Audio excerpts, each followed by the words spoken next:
사랑하는 하임 공동체 여러분, 은혜로운 한 주 보내셨는지요? 행복한 주말입니다. 오늘도 사무엘상을 통해 하나님의 음성을 듣는 하루가 되실 수 있기를 바랍니다.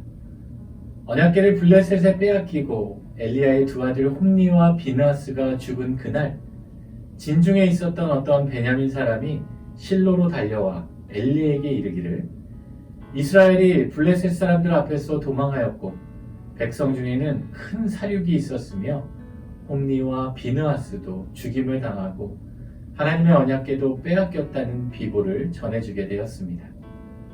그리고 그가 하나님의 언약궤의 소식을 전하는 그 순간에 엘리가 자기 의자에서 뒤로 넘어져 목이 부러져 죽게 되고 말았습니다. 또한 이 모든 소식을 들은 비느하스의 아내가 절망 가운데 태중에 있던 아들을 갑자기 해산하게 되면서 그 아들의 이름을 이가봇, 영광이 이스라엘에게서 떠났다라고 이름을 짓게 되었습니다. 이와 같이 오늘 본문에는 하나님의 영광이 임한 한나와 사무엘의 가정과 달리 하나님의 영광이 떠나고만 엘리 집안의 슬픈 저주의 모습이 기록되어 있습니다. 이는 하나님께 순종하는 삶과 순종하지 않는 삶을 살아가는 이들의 차이라고도 말할 수 있습니다.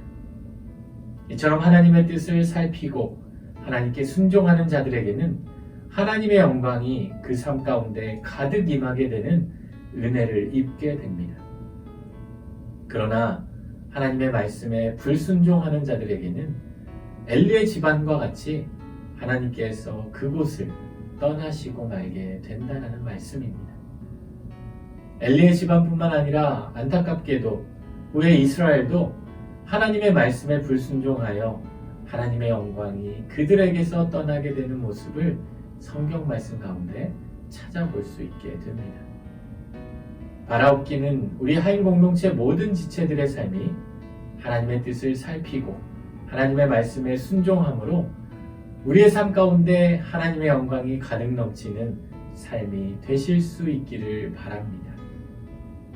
때로는 하나님의 뜻이 또 하나님께 순종하는 길이 미련한 길처럼 여겨지기도 하고 더뎌지는 길처럼 여겨지기도 하지만 그 길이 하나님께서 인도하시는 가장 선한 길임을 믿음으로 우리의 삶 가운데 하나님의 뜻을 묻고 하나님께 순종함으로 하나님의 영광이 충만하여져서 은혜 가운데 거하는 복된 주말을 보내는 하임 공동체의 모든 지체들이 되시기를 우리 주님의 이름으로 축원합니다.